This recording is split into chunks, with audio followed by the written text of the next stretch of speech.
இன்னைக்கு ரொம்பவே இன்னோவேட்டிவான ரெண்டு விஷயங்கள் கற்றுக்க போகிறோம். பாருங்க, போர்டு பாருங்க. First one, everyday everyday.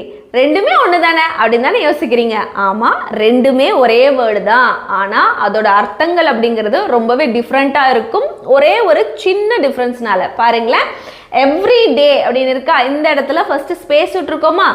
Every டேன்னு ஸ்பேஸ் விடும்போது அதோட மீனிங் என்னவா மாறும் அப்படின்னா டெய்லி இல்லைன்னா ஈச் டேவா மாறும். அதாவது தினமும், ஒவ்வொரு நாளும் அப்படின்னு சொல்லும் போதெல்லாம் நம்ம எவ்ரி டே அப்படின்னு தான் எழுதும்போது யூஸ் பண்ணணும். அதே மாதிரியே இங்கே பாருங்க, எவ்ரிடே, இங்கே ஸ்பேஸே கிடையாது இல்லையா.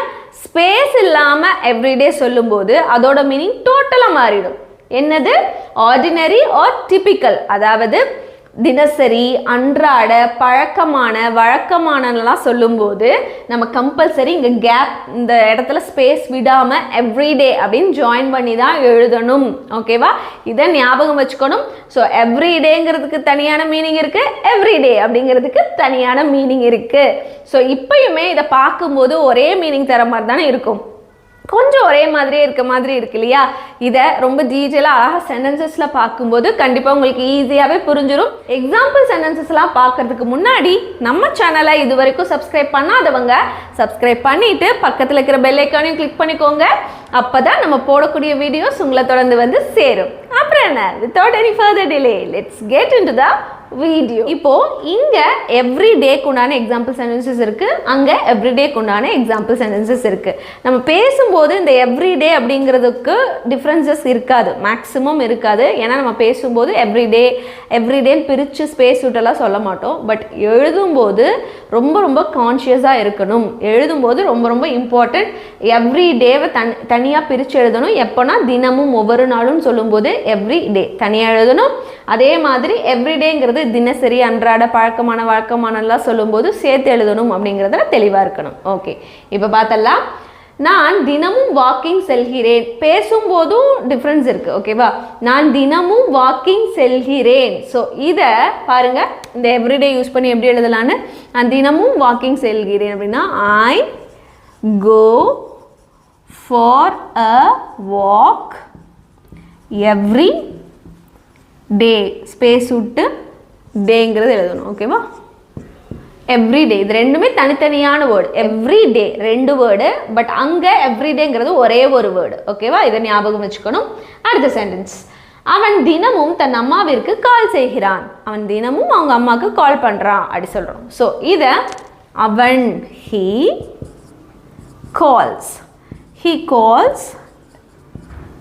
தன் அம்மாவிற்கு இல்லையா, ஹீ கால்ஸ் ஹிஸ் மதர் தினமும் அப்படிங்கும்போது எவ்ரி டே அப்படின்னு எழுதணும். ஓகேவா? ஸ்பேஸ் இருக்கணும் compulsory. He calls his mother every day, தினமும் அவன் கால் பண்ணுகிறான், கால் செய்கிறான் அப்படின்னு சொல்லி சொல்கிறோம்.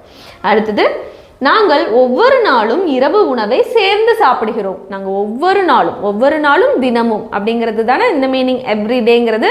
ஸோ ஒவ்வொரு நாளும் அப்படிங்கிறது இங்கே போட்டிருக்கிறோம். Just read the sentence. நாங்கள் ஒவ்வொரு நாளும் இரவு உணவை சேர்ந்து சாப்பிடுகிறோம். ஸோ இதில் நாங்கள் அப்படிங்கிறது சப்ஜெக்ட், we eat இரவு உணவை, we eat dinner, சேர்ந்து சாப்பிடுகிறோம், we eat dinner together அப்படின்னா சேர்ந்து சாப்பிட்றோம் அப்படின்னு அர்த்தம். we eat dinner together ஒவ்வொரு நாளும் அப்படின்னா எவ்ரிடே. எழுதும்போது ரொம்ப கான்ஷியஸாக இருக்கணும். ஓகேவா? இந்த கேப் அப்படிங்கிறது ரொம்ப ரொம்ப இம்பார்ட்டண்ட். அடுத்தது, அவள் தினமும் யோகா பயிற்சி செய்கிறாள். அப்படின்னா அவள், ஷீ யோகா பயிற்சி செய்கிறாள். ஷீ ப்ராக்டிஸ், யோகாலாம் செய்யும்போது ஷீ இஸ் டூயிங் யோகா அப்படி சொல்லக்கூடாது, ப்ராக்டிஸ்ன்னு தான் சொல்லணும். ஓகேவா? ஷீ ப்ராக்டிசஸ் யோகா தினமும் அப்படின்னா every day. She practices yoga every day அப்படின்னு சொல்லணும். அடுத்தது பாருங்க, எவ்ரிடே ஒரே ஒரு வேர்டு. இது வந்து ரெண்டு வேர்டு. எவ்ரிடேங்கிறது அது வந்து எவ்ரிடே அப்படின்னா ஒரே வேர்டு. சரி பாருங்க, நகரத்தில் டிராஃபிக் ஒரு அன்றாட பிரச்சனையாக, டிஃப்ரென்ஸ் உங்களுக்கு தெரியுதா? நகரத்தில் டிராஃபிக் ஒரு அன்றாட பிரச்சனையாக உள்ளது அப்படின்னா வழக்கமான. டெய்லி நடக்கக்கூடிய அப்படின்னு சொல்கிறோம். இந்த சென்டென்ஸ் எவ்ரிடே யூஸ் பண்ணி எப்படி மாற்றலாம் அப்படிங்கிறது பார்க்கலாம். பாருங்க, டிராஃபிக், ஃபர்ஸ்ட் டிராஃபிக் தான். டிராஃபிக் இஸ் அண்ட் பாருங்க அன்றாட பிரச்சனையாக உள்ளது இல்லையா, அப்போ traffic is and every gap விடக்கூடாது, everyday problem in the city இல்லையா,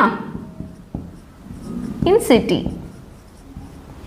traffic is an everyday problem in city அப்படின்னா டிராஃபிக் வந்து அன்றாட பிரச்சனையாக இருக்குது சிட்டிஸ்லலாம் அப்படின்னு சொல்லி சொல்கிறோம். அடுத்தது, அவள் எளிமையான தினசரி மேக்கப் பயன்படுத்துகிறாள். ஸோ இந்த இடத்துல தினசரி மேக்கப் அப்படின்னு சொல்லியிருக்கிறோமா, இந்த இடத்துல கொண்டு வந்து தினமும் மேக்கப், ஒவ்வொரு நாளும் மேக்கப் பயன்படுத்துகிறாள்னு சொன்னால் அது ஒரு மாதிரி தப்பாக வரும் இல்லையா.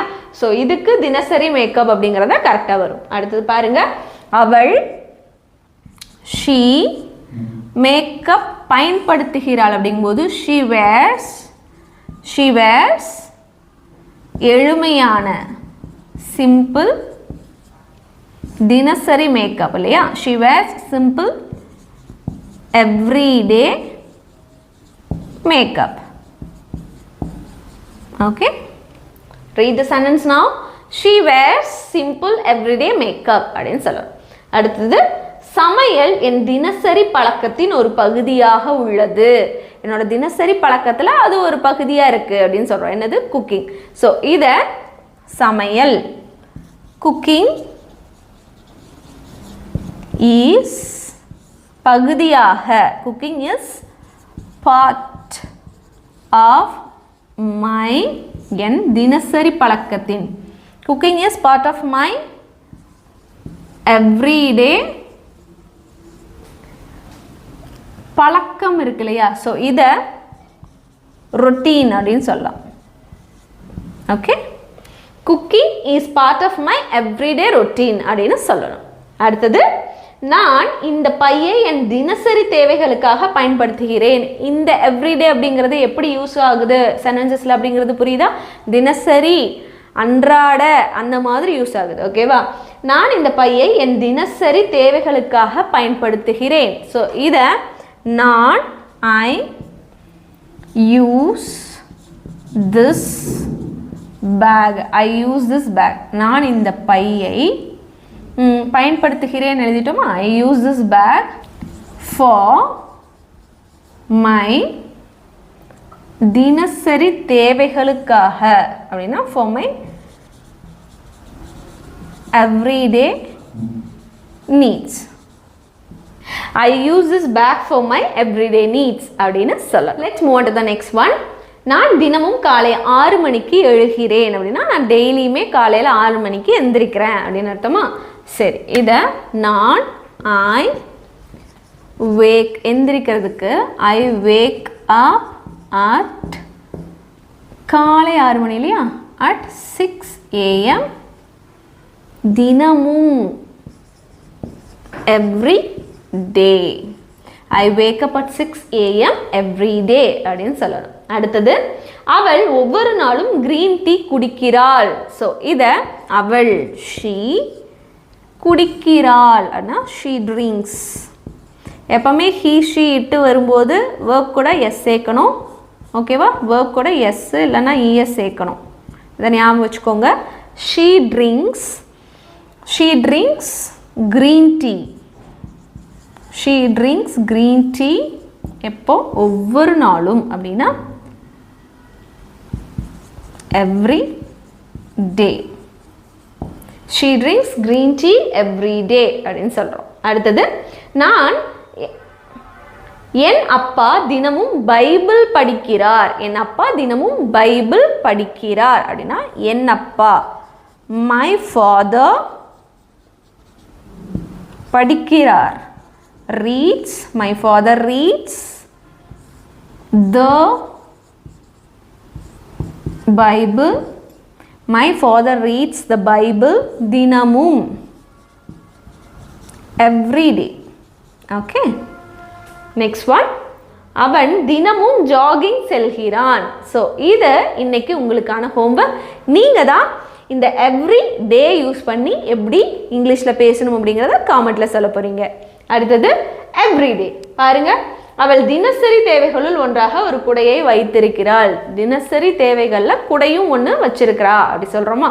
ஸோ இதை அவள் ஷீ ஒரு குடையை வைத்து இருக்கிறாள் அப்படிங்கும்போது she கேரீஸ் an umbrella. She carries an umbrella as part of her. ஆனால் தினசரி தேவைகளுள் ஒன்றாக அப்படிங்கும்போது as part of her everyday தேவைகளுள் ஒன்றாக. அப்போது எசென்ஷியல்ஸ், நமக்கு தேவைப்படுற விஷயங்கள், தேவைகள்னால் எசென்ஷியல் அப்படின்னு சொல்லலாம். ஓகேவா? essentials. She carries an umbrella as part of her everyday essentials அப்படின்னு சொல்லலாம். அடுத்தது ஒளி மாசுபாடு ஒரு அன்றாட பிரச்சனையாக மாறி உள்ளது. ஒளி மாசுபாடு வந்து ஒரு அன்றாட பிரச்சனையாக மாறி உள்ளதுன்னு சொல்கிறோம். ஸோ இதை ஒளி மாசுபாடுனா நாய்ஸ் பொல்யூஷன் சொல்லுவோம். நாய்ஸ் பொல்யூஷன் has become ஒரு அன்றாட பிரச்சனையாக அப்படிங்கும்போது நாய்ஸ் பொல்யூஷன் ஹேஸ் பிகம், இந்த மாறியுள்ளதுக்கு தான் ஹேஸ் பிகம்னு எழுதியிருக்கிறோம். மாறியுள்ளதுன்னா ஹேஸ் பிகம் அண்ட் எவ்ரிடே பிரச்சனையாக அப்படின்னா everyday issue. Okay, just read the sentence now. Noise pollution has become and everyday issue அப்படின்னு சொல்லணும். அடுத்தது வீட்டை சுத்தம் செய்வது என் வழக்கமான பழக்கத்தின் ஒரு பகுதி. வீட்டை சுத்தம் செய்கிறது என்னோட வழக்கமான பழக்கத்தில் ஒன்று அப்படின்னு சொல்கிறோம் இல்லையா? ஸோ இதை வீட்டை சுத்தம் செய்வது அப்படின்னா கிளீனிங் த ஹவுஸ் ஈஸ் என் வழக்கமான பழக்கத்தின் அப்படி சொல்லியிருக்கோம். Cleaning the house is part of my everyday routine அப்படின்னு சொல்லலாம். ஓகே, ரீட் பண்ணுங்க. cleaning the house is part of my everyday routine அப்படின்னு சொல்லியிருக்கிறோமா? லாஸ்ட் ஒன், நான் தினசரி அணியும் உடைகள் இவைகள் தான் அப்படின்னு சொல்லியிருக்கோம். நாங்கள் தினசரி போடுற ட்ரெஸ் வந்து இதுதான் அப்படி சொல்கிற மாதிரி சொல்லியிருக்கோம். ஸோ இந்த சென்டென்ஸ் இன்னைக்கு உங்களுக்கான ஹோம்ஒர்க். இதை எப்படி எவ்ரிடே யூஸ் பண்ணி இங்கிலீஷில் பேசணும் அப்படிங்கிறத நீங்கள் காமெண்ட்டில் சொல்லுங்கள். இன்றைக்கி இதோட சூப்பராக நம்ம இன்றைக்கான லெசனை பார்த்து முடிச்சாச்சு. கண்டிப்பாக இந்த லெசன் ரொம்பவே ஈஸியாக இருந்திருக்கும், அட் த சேம் டைம் ரொம்பவே யூஸ்ஃபுல்லாக இருந்திருக்கும் அப்படின்னு நினைக்கிறேன். நீங்களும் அதே மாதிரியே நினச்சிங்கன்னா நீங்கள் செய்ய வேண்டிய ஒரே விஷயம், நம்ம சேனலை சப்ஸ்கிரைப் பண்ணிவிட்டு பக்கத்தில் இருக்கிற பெல் ஐக்கானையும் கிளிக் பண்ணிக்கோங்க. அப்புறம் இந்த வீடியோஸ் யாருக்கெல்லாம் யூஸ்ஃபுல்லாக இருக்குன்னு நினைக்கிறீங்களோ அவங்க எல்லாருக்கும் ஷேர் பண்ணுங்கள். நான் உங்களை இன்னொரு யூஸ்ஃபுல்லான வீடியோவில் பார்க்குறேன். Until then take care, bye bye.